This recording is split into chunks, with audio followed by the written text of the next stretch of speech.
Hi ಎಲ್ರಿಗೂ ನಮಸ್ಕಾರ. Share marketing Kannada ಚಾನಲ್ಗೆ ನಿಮಗೆ ಸ್ವಾಗತ. ಮಾರ್ಚ್ 22ರ ಮಾರ್ಕೆಟ್ ಅಪ್ಡೇಟ್ ನ ನೋಡೋದಾದ್ರೆ ಮಾರ್ಕೆಟ್ ನಲ್ಲಿ ಇವತ್ತು ಕೂಡ ಒಳ್ಳೆ ಒಂದು ಪಾಸಿಟಿವ್ ಕ್ಲೋಸಿಂಗ್ ನೋಡೋದಕ್ಕೆ ಸಿಕ್ಕಿದೆ. ನಿಫ್ಟಿನಲ್ಲಿ ಇವತ್ತು 44 ಪಾಯಿಂಟ್ಗಳ ಅಪ್ಸೈಡ್ ನೋಡೋದಕ್ಕೆ ಸಿಕ್ತು. ಹಾಗೆ ಸೆನ್ಸೆಕ್ಸ್ ಕೂಡ 140 ಪಾಯಿಂಟ್ಗಳ ಗೇನ್ ನೊಂದಿಗೆ ಕ್ಲೋಸ್ ಆಗಿದೆ. ಹಾಗೆ ಬ್ಯಾಂಕ್ ನಿಫ್ಟಿಯಲ್ಲೂ ಕೂಡ ಇವತ್ತು 104 ಪಾಯಿಂಟ್ಗಳ ಗೇನ್ ನೋಡೋದಕ್ಕೆ ಸಿಕ್ಕಿದೆ. ನಿಫ್ಟಿಯ ಟಾಪ್ ಗೇನರ್ಸ್ ಮತ್ತೆ ಲೂಸರ್ಸ್ ಅನ್ನ ಅಬ್ಸರ್ವ್ ಮಾಡಿದಾಗ ಇವತ್ತು ಕೂಡ HDFC ಲೈಫ್ ಟಾಪ್ ಗೇನರ್ ಆಗಿ ಕಾಣಿಸ್ತಿದೆ. 3% ಗೇನ್ HDFC ಲೈಫ್ ಅಲ್ಲಿ ನೋಡೋದಕ್ಕೆ ಸಿಕ್ಕಿದೆ. ಬಜಾಜ್ ಫೈನಾನ್ಸ್, ಬಜಾಜ್ ಫಿನ್ಸರ್ ಎರಡು ಸ್ಟಾಕ್ ಕೂಡ 2% ಅಪ್ಸೈಡ್ ನೊಂದಿಗೆ ಕ್ಲೋಸ್ ಆಗಿದೆ. ಸೊ ಕಂಟಿನ್ಯೂಸ್ ಡೌನ್ ಟ್ರೆಂಡ್ ನಮಗೆ ಎರಡು ಸ್ಟಾಕ್ ಗಳಲ್ಲಿ ನೋಡೋದಕ್ಕೆ ಸಿಕ್ತಿತ್ತು. ಮತ್ತೆ ಲೋವರ್ ಲೆವೆಲ್ ಗಳಿಂದ ಒಳ್ಳೆ ಒಂದು ಬೈಯಿಂಗ್ ಎಮರ್ಜ್ ಆಗ್ತಾ ಇದೆ. ಹಾಗೆ ಸನ್ಫಾರ್ಮದಲ್ಲೂ ಕೂಡ 1.5% ಗೇನ್ಸ್ ಇವತ್ತು ನೋಡೋದಕ್ಕೆ ಸಿಕ್ತು. ಟಾಟಾ ಕನ್ಸ್ಯೂಮರ್ ಪ್ರಾಡಕ್ಟ್ ಕೂಡ 1.5% ಗೇನ್ ನೊಂದಿಗೆ ಕ್ಲೋಸ್ ಆಗಿದೆ. ಟಾಪ್ ಲೂಸರ್ ಲಿಸ್ಟ್ ನಲ್ಲಿ BPCL ನೋಡೋದಕ್ಕೆ ಸಿಗ್ತದೆ. BPCL ನಲ್ಲಿ 2% ಕರೆಕ್ಷನ್ ಇವತ್ತು ನೋಡೋದಕ್ಕೆ ಸಿಕ್ತು. NTPC, ಕೋಲ್ ಇಂಡಿಯಾ ಕೂಡ ಇವತ್ತು 1.5% ಕರೆಕ್ಟ್ ಆಗಿದೆ. ಅದಾನಿ ಪೋರ್ಟ್ಸ್ ಮತ್ತೆ ಆಕ್ಸಿಸ್ ಬ್ಯಾಂಕ್ ಅಲ್ಲೂ ಕೂಡ ನೆಗೆಟಿವ್ ಕ್ಲೋಸಿಂಗ್ ಇವತ್ತು ನೋಡೋದಕ್ಕೆ ಸಿಕ್ಕಿದೆ.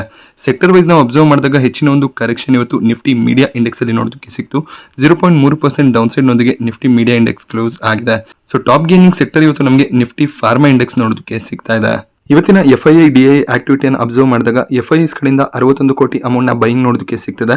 DIIs ಕೂಡ ಇವತ್ತು 383 ಕೋಟಿ ಅಮೌಂಟ್ ನ ಬೈಯಿಂಗ್ ಅನ್ನ ಮಾಡಿದ್ದಾರೆ.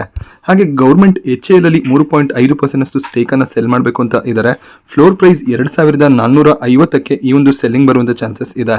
HAL ಈಗ 2625ರ ಪ್ರೈಸ್ ನಲ್ಲಿ ಟ್ರೇಡ್ ಆಗ್ತಿದೆ. ಈ ಒಂದು ಪ್ರೈಸ್ ನಿಂದ ಡಿಸ್ಕೌಂಟೆಡ್ ಪ್ರೈಸ್ ನಲ್ಲಿ ಗೌರ್ಮೆಂಟ್ ತಮ್ಮ ಸ್ಟೇಕ್ ಅನ್ನ ಸೆಲ್ ಮಾಡ್ತಿದ್ದಾರೆ. ಡಿಫೆನ್ಸ್ ಸೆಕ್ಟರ್ ನ ಸ್ಟಾಕ್ ಗಳು ಒಳ್ಳೆ ಒಂದು ಪರ್ಫಾರ್ಮೆನ್ಸ್ ಅನ್ನ ಕೊಡ್ತಿರೋ ರೀಸನ್ ನಿಂದ ಒಳ್ಳೆ ಒಂದು ಪ್ರಾಫಿಟ್ಸ್ ಗೌರ್ಮೆಂಟ್ ಗೆ ಆಗ್ತಿದೆ. ಅದರಿಂದ ಅವರು ತಮ್ಮ ಸ್ಟೇಕ್ ಅನ್ನ ಕಡಿಮೆ ಮಾಡುವಂತ ಪ್ಲಾನ್ಸ್ ಅನ್ನ ಹೊಂದಿದ್ದಾರೆ. ಸೊ ಈ ಒಂದು ನ್ಯೂಸ್ ನಿಂದ HAL ನ ಸ್ಟಾಕ್ ಪ್ರೈಸ್ ನಲ್ಲಿ ಸ್ವಲ್ಪ ಕರೆಕ್ಷನ್ ಬರುವಂತ ಎಕ್ಸ್ಪೆಕ್ಟೇಷನ್ಸ್ ಕೂಡ ಇರುತ್ತೆ. ಯಾಕೆಂದ್ರೆ HAL ಈಗ 2600ರ ಮೇಲ್ಗಡೆ ಟ್ರೇಡ್ ಆಗ್ತಿದೆ. ಗೌರ್ಮೆಂಟ್ ಫ್ಲೋರ್ ಪ್ರೈಸ್ ಅನ್ನ 2450 ಸೆಟ್ ಮಾಡಿದ್ದಾರೆ. UK ನಲ್ಲಿ ಜನವರಿ ತಿಂಗಳಲ್ಲಿ 9.2% ಇನ್ಫ್ಲೇಷನ್ ಡಿಕ್ಲೇರ್ ಆಗಿತ್ತು. ಬಟ್ ಫೆಬ್ರವರಿ ತಿಂಗಳಲ್ಲಿ ಇನ್ಫ್ಲೇಷನ್ ಇನ್ಕ್ರೀಸ್ ಆಗ್ತಿರೋದು ಕಾಣಿಸ್ತದೆ.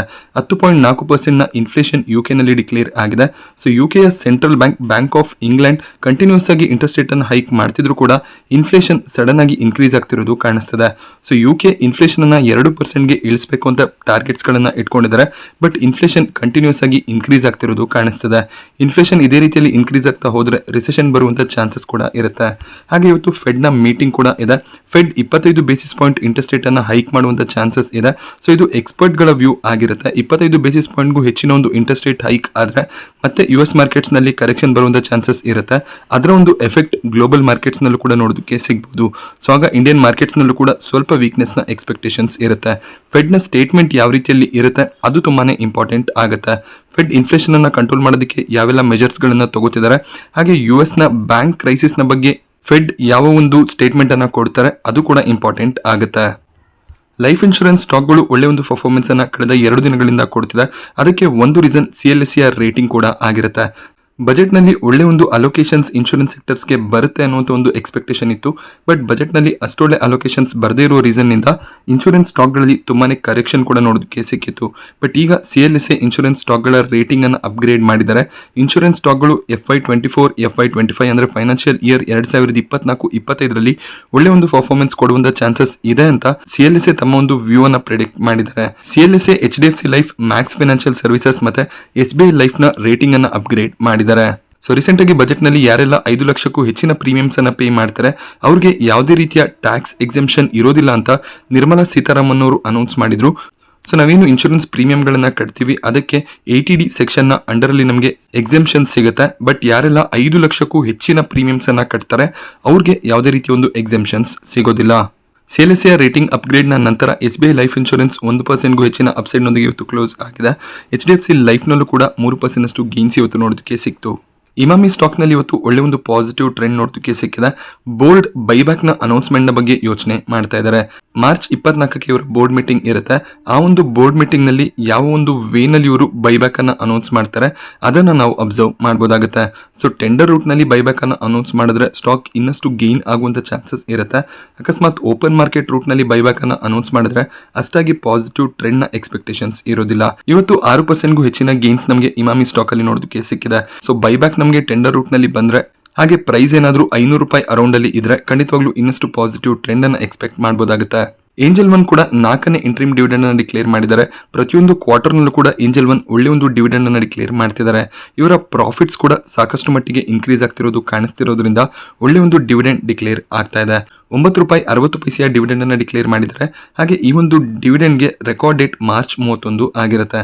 ಸೊ ಮಾರ್ಚ್ 31ರವರೆಗೂ ನೀವು ಏಂಜಲ್ ಒನ್ ಸ್ಟಾಕ್ ಅನ್ನು ಹೋಲ್ಡ್ ಮಾಡಿದ್ರೆ ನಿಮಗೆ ₹9.60 ಡಿವಿಡೆಂಡ್ ನಿಮ್ಮ ಬ್ಯಾಂಕ್ ಅಕೌಂಟ್ ಅಲ್ಲಿ ಕ್ರೆಡಿಟ್ ಆಗುತ್ತೆ. ಸೊ ಕಂಟಿನ್ಯೂಸ್ ಆಗಿ ಒಳ್ಳೆ ಒಂದು ಡಿವಿಡೆಂಡ್ ಗಳನ್ನ ಡಿಕ್ಲೇರ್ ಮಾಡ್ತಿದ್ದಾರೆ. ಸೊ ಪ್ರತಿ ವರ್ಷಕ್ಕೆ ₹40 ರಿಂದ ₹50 ಡಿವಿಡೆಂಡ್ ಅನ್ನ ಏಂಜಲ್ ಒನ್ ಕ್ರೆಡಿಟ್ ಮಾಡ್ತಾರೆ. ಸೊ ಈ ಒಂದು ಡಿವಿಡೆಂಡ್ ಕ್ರೆಡಿಟ್ ನ್ಯೂಸ್ನಿಂದ 4% ಗೇನ್ ಏಂಜಲ್ ಒನ್ ಸ್ಟಾಕ್ ಅಲ್ಲಿ ನೋಡೋದಕ್ಕೆ ಸಿಕ್ಕಿದೆ. ಹಾಗೆ ಇವರ Q4 ರಿಸಲ್ಟ್ ನಲ್ಲೂ ಕೂಡ ಒಳ್ಳೆ ಒಂದು ಪ್ರಾಫಿಟ್ ನ ಎಕ್ಸ್ಪೆಕ್ಟೇಷನ್ಸ್ ಇರುತ್ತೆ. ಸೊ ರಿಸಲ್ಟ್ ಅನ್ನ ಡಿಕ್ಲೇರ್ ಮಾಡೋದಕ್ಕೂ ಮೊದಲನೇ ಇವರು ಡಿವಿಡೆಂಡ್ ಅನ್ನ ಡಿಕ್ಲೇರ್ ಮಾಡಿ ಅದಕ್ಕೆ ರೆಕಾರ್ಡ್ ಡೇಟ್ ಅನ್ನು ಕೂಡ ಸೆಟ್ ಮಾಡಿದ್ದಾರೆ. ಹಾಗೆ ಹಿಂದೂಸ್ತಾನ್ ಜಿಂಕ್ ಕೂಡ ಡಿವಿಡೆಂಡ್ ಅನ್ನು ಡಿಕ್ಲೇರ್ ಮಾಡಿದ್ದಾರೆ. 1300% ಡಿವಿಡೆಂಡ್ ಡಿಕ್ಲೇರ್ ಆಗಿದೆ. ಪ್ರತಿ ಶೇರ್ಗೆ ₹26 ಡಿವಿಡೆಂಡ್ ಅನ್ನು ಹಿಂದೂಸ್ತಾನ್ ಜಿಂಕ್ ಡಿಕ್ಲೇರ್ ಮಾಡಿದ್ದಾರೆ. ಸೊ ಈ ಒಂದು ಡಿವಿಡೆಂಡ್ಗೆ ರೆಕಾರ್ಡ್ ಡೇಟ್ 29 ಮಾರ್ಚ್ ಆಗಿರುತ್ತೆ. ಸೊ ಪ್ರತಿ ಶೇರಿಗೆ ₹26 ಡಿವಿಡೆಂಡ್ ಏನು ಇವರು ಕ್ರೆಡಿಟ್ ಮಾಡ್ತಿದ್ದಾರೆ. ಅದರಿಂದ ವೇದಾಂತಗೆ 7,132 ಕೋಟಿಯ ಅಮೌಂಟ್ ಬ್ಯಾಂಕ್ ಅಲ್ಲಿ ಕ್ರೆಡಿಟ್ ಆಗುತ್ತೆ. ಯಾಕೆಂದ್ರೆ ವೇದಾಂತ ಹಿಂದೂಸ್ತಾನ್ ಜಿಂಕ್ ಅಲ್ಲಿ ಹೈಯೆಸ್ಟ್ ಶೇರ್ ಹೋಲ್ಡರ್ ಆಗಿರ್ತಾರೆ. ಹಾಗೆ LIC ಕೂಡ ಈ ಡಿವಿಡೆಂಡ್ ನಿಂದ 296 ಕೋಟಿ ಅಮೌಂಟ್ ಅನ್ನ ಪಡ್ಕೋತಾರೆ. ಹಿಂದೂಸ್ತಾನ್ ಜಿಂಕ್ ಆಗಿರ್ಬೋದು, ವೇದಾಂತ ಎಲ್ಲ ಕಂಪನಿಗಳು ಒಳ್ಳೆ ಒಂದು ಡಿವಿಡೆಂಡ್ ಪೇಯಿಂಗ್ ಕಂಪನೀಸ್ ಆಗಿರುತ್ತೆ. ಸೊ ಈ ಒಂದು ಡಿವಿಡೆಂಡ್ ನ್ಯೂಸ್ ನಿಂದ ಹಿಂದೂಸ್ತಾನ್ ಜಿಂಕ್ ನಲ್ಲಿ ಇವತ್ತು 2.5% ಗೇನ್ ನಮಗೆ ನೋಡೋದಕ್ಕೆ ಸಿಕ್ಕಿದೆ. ಮೊಬಿಕ್ವಿಕ್ 2021-2022ರಲ್ಲಿ IPO ನ ತರುವಂತ ಪ್ಲಾನ್ಸ್ ಅನ್ನು ಹೊಂದಿದ್ರು. ಯಾವಾಗ ಪೇಟಿಎಂ ತಮ್ಮ IPO ನ ಲಾಂಚ್ ಮಾಡಿದ್ರು, ಹಾಗೆ ಪೇಟಿಎಂ ನ IPO ಏನು ಫೇಲ್ ಆಯ್ತು. ಸೊ ಅದಾದ್ಮೇಲೆ ಮೊಬಿಕ್ವಿಕ್ ನಾವು IPO ಪ್ಲಾನ್ಸ್ ಅನ್ನು ವಾಪಸ್ ತಗೋತಿದೀವಿ ಅಂತ ಹೇಳಿದ್ರು. ಬಟ್ ಈಗ ಮತ್ತೆ ಮುಂದಿನ 12 ರಿಂದ 18 ತಿಂಗಳ ಒಳಗೆ ಮತ್ತೆ IPO ನ ಲಾಂಚ್ ಮಾಡ್ತೀವಿ ಅಂತ ಮೊಬಿಕ್ವಿಕ್ ನ ಮ್ಯಾನೇಜ್ಮೆಂಟ್ ಹೇಳಿದ್ದಾರೆ. ಈ ಮುಂಚೆ ಅವರು 2,000 ಕೋಟಿಯ IPO ನ ತರಬೇಕು ಅನ್ನುವಂತ ಒಂದು ಪ್ಲಾನ್ಸ್ ಅನ್ನು ಹೊಂದಿದ್ರು. ಬಟ್ ಈ ಬಾರಿ IPO ಸೈಜ್ ಅನ್ನ ಸಾಕಷ್ಟು ಮಟ್ಟಿಗೆ ಕಡಿಮೆ ಮಾಡುವಂತ ಚಾನ್ಸಸ್ ಇರುತ್ತೆ. ಸೊ ಹೆಚ್ಚಿನ ಒಂದು ಸಬ್ಸ್ಕ್ರಿಪ್ಷನ್ ಬರಲಿಲ್ಲ ಅಂದ್ರೆ IPO ಅಷ್ಟಾಗಿ ಒಳ್ಳೆ ಒಂದು ಪರ್ಫಾರ್ಮೆನ್ಸ್ ಅನ್ನ ಕೊಡೋದಿಲ್ಲ. ಆದ್ರಿಂದ IPO ಸೈಜ್ ಅನ್ನ ಕಡಿಮೆ ಮಾಡುವಂತ ಪ್ಲಾನ್ಸ್ ಅನ್ನು ಮೊಬಿಕ್ವಿಕ್ ಹೊಂದಿದ್ದಾರೆ. ಸೊ ಇವರು ಸೆಬಿಗೆ ಡ್ರಾಫ್ಟ್ ಪೇಪರ್ಸ್ ಅನ್ನು ಸಬ್ಮಿಟ್ ಮಾಡಬೇಕಾಗುತ್ತೆ. ಅದಾದ್ಮೇಲೆ ಸೆಬಿ ಕಡೆಯಿಂದ ಅಪ್ರೂವಲ್ ಬಂದ್ಮೇಲೆ ಇವರು IPO ನ ಲಾಂಚ್ ಮಾಡಬಹುದಾಗುತ್ತೆ. ಸೊ ಈಗ ಓಪನ್ ಇರುವಂತಹ Uday Shivakumar infra project IPO ನಲ್ಲಿ ₹10 ಗ್ರೇ ಮಾರ್ಕೆಟ್ ಪ್ರೀಮಿಯಂ ನಮಗೆ ನೋಡೋದಕ್ಕೆ ಸಿಗ್ತದೆ. ಇವತ್ತಿನ ದಿನ ಒಳ್ಳೆ ಒಂದು ಸಬ್ಸ್ಕ್ರಿಪ್ಷನ್ IPO ನಲ್ಲಿ ನೋಡೋದಕ್ಕೆ ಸಿಕ್ತು. ಟೋಟಲ್ ಆಗಿ IPO 5 ಟೈಮ್ನಷ್ಟು ಸಬ್ಸ್ಕ್ರೈಬ್ ಆಗಿದೆ. ರಿಟೇಲ್ ಕ್ಯಾಟಗರಿಯಲ್ಲಿ 4 ಟೈಮ್ಗೂ ಹೆಚ್ಚಿನ ಸಬ್ಸ್ಕ್ರಿಪ್ಷನ್ ನೋಡೋದಕ್ಕೆ ಸಿಕ್ಕಿದೆ. ನಾಳೆ ಕೊನೆ ದಿನ ಆಗಿರುತ್ತೆ.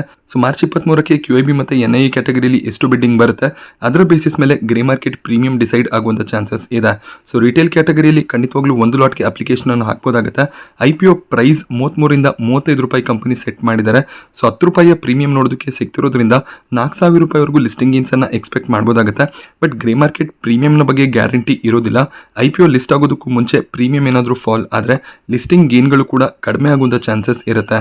ಸೊ ರಿಸ್ಕ್ ಟೇಕಿಂಗ್ ಇನ್ವೆಸ್ಟರ್ಸ್ ಆಗಿದ್ರೆ ಖಂಡಿತವಾಗ್ಲೂ 1 ಲಾಟ್ಗೆ ಅಪ್ಲಿಕೇಶನ್ ಅನ್ನ ಹಾಕಬಹುದಾಗುತ್ತೆ. ಹಾಗೆ ರಿಟೇಲ್ ಕ್ಯಾಟಗರಿಯಲ್ಲಿ 10 ಟೈಮ್ಗೂ ಹೆಚ್ಚಿನ ಸಬ್ಸ್ಕ್ರಿಪ್ಷನ್ ಬಂದ್ರೆ ಅಲಾಟ್ಮೆಂಟ್ ನ ಚಾನ್ಸಸ್ ಕೂಡ ಕಡಿಮೆ ಆಗುವಂತ ಚಾನ್ಸಸ್ ಇದೆ. ಸೊ NIE ಕ್ಯಾಟಗರಿಯಲ್ಲಿ ಕೂಡ ರಿಸ್ಕ್ ಟೇಕಿಂಗ್ ಇನ್ವೆಸ್ಟರ್ಸ್ಗಳು ಅಪ್ಲಿಕೇಶನ್ ಅನ್ನು ಹಾಕಬಹುದಾಗುತ್ತೆ. ಟಾಟಾ ಮೋಟಾರ್ಸ್ ಏಪ್ರಿಲ್ 1 ರಿಂದ ತಮ್ಮ ಕಮರ್ಷಿಯಲ್ ವೆಹಿಕಲ್ಸ್ ನ ಪ್ರೈಸ್ ಅನ್ನ 5% ಇನ್ಕ್ರೀಸ್ ಮಾಡಬೇಕು ಅಂತ ಪ್ಲಾನ್ಸ್ ಅನ್ನ ಹೊಂದಿದ್ದಾರೆ. ಆಟೋ ಸೆಕ್ಟರ್ನ ಕಂಪನಿಗಳ ಮಾರ್ಜಿನ್ ಮೇಲೆ ತುಂಬಾನೇ ಪ್ರೆಷರ್ ನೋಡೋದಕ್ಕೆ ಸಿಗ್ತದೆ. ಅದರಿಂದ ಆಟೋ ಸೆಕ್ಟರ್ನ ಕಂಪನಿಗಳು ತಮ್ಮ ವೆಹಿಕಲ್ ಪ್ರೈಸಸ್ ಅನ್ನ ಕಂಟಿನ್ಯೂಸ್ ಆಗಿ ಇನ್ಕ್ರೀಸ್ ಮಾಡ್ತಿದ್ದಾರೆ. ಜನವರಿಯಲ್ಲೂ ಕೂಡ ನಮಗೆ ಪ್ರೈಸ್ ಇನ್ಕ್ರೀಸ್ ನೋಡೋದಕ್ಕೆ ಸಿಕ್ಕಿತ್ತು. ಮತ್ತೆ ಏಪ್ರಿಲ್ ನಲ್ಲಿ ಟಾಟಾ ಮೋಟಾರ್ಸ್ ತಮ್ಮ ವೆಹಿಕಲ್ಗಳ ಪ್ರೈಸ್ ಅನ್ನ ಇನ್ಕ್ರೀಸ್ ಮಾಡ್ತಿದ್ದಾರೆ. ಸೊ ಟಾಟಾ ಮೋಟಾರ್ಸ್ ತಮ್ಮ ಪ್ರೈಸ್ ಅನ್ನ ಇನ್ಕ್ರೀಸ್ ಮಾಡ್ತಿದ್ದಾರೆ ಅಂದಾಗ ಬೇರೆ ಆಟೋ ಸೆಕ್ಟರ್ನ ಕಂಪನಿಗಳು ಕೂಡ ತಮ್ಮ ಪ್ರೈಸ್ ಅನ್ನ ಇನ್ಕ್ರೀಸ್ ಮಾಡುವಂತ ಚಾನ್ಸಸ್ ಇರುತ್ತೆ. ಸೊ ಟಾಟಾ ಮೋಟಾರ್ಸ್ ಈಗ 415 ಪ್ರೈಸ್ ನಲ್ಲಿ ಟ್ರೇಡ್ ಆಗ್ತಿದೆ. ಸೊ 380 ರಿಂದ 420 ಪ್ರೈಸ್ ಝೋನ್ ನ ಅಂಡರ್ ಅಲ್ಲೇ ಟಾಟಾ ಮೋಟಾರ್ ನಮಗೆ ಟ್ರೇಡ್ ಆಗ್ತಿರೋದು ಕಾಣಿಸ್ತದೆ. ಕಳೆದ ಕ್ವಾರ್ಟರ್ ನಲ್ಲಿ ಒಳ್ಳೆ ಒಂದು ಪ್ರಾಫಿಟ್ಸ್ ಅನ್ನ ಟಾಟಾ ಮೋಟಾರ್ಸ್ ಡಿಕ್ಲೇರ್ ಮಾಡಿದ್ರು. ನೋಡ್ಬೇಕಾಗುತ್ತೆ Q4 ನಲ್ಲಿ ಟಾಟಾ ಮೋಟಾರ್ಸ್ ಯಾವ ರೀತಿ ರಿಸಲ್ಟ್ ಅನ್ನ ಡಿಕ್ಲೇರ್ ಮಾಡ್ತಾರೆ ಅಂತ. ನಾನಿವತ್ತು ನಿಮಗೆ ಮಾರ್ಕೆಟ್ನ ಬಗ್ಗೆ ಕೊಟ್ಟಂತ ಇನ್ಫಾರ್ಮೇಷನ್ ಇಷ್ಟ ಆದರೆ ವಿಡಿಯೋನ ಲೈಕ್ ಮಾಡಿ. ಹಾಗೆ ಇದೇ ರೀತಿಯ ಮಾರ್ಕೆಟ್ ಅಪ್ಡೇಟ್ಸ್ಗಳಿಗೋಸ್ಕರ ಚಾನಲ್ನ ಸಬ್ಸ್ಕ್ರೈಬ್ ಮಾಡ್ಕೊಳ್ಳಿ. Thank you friends.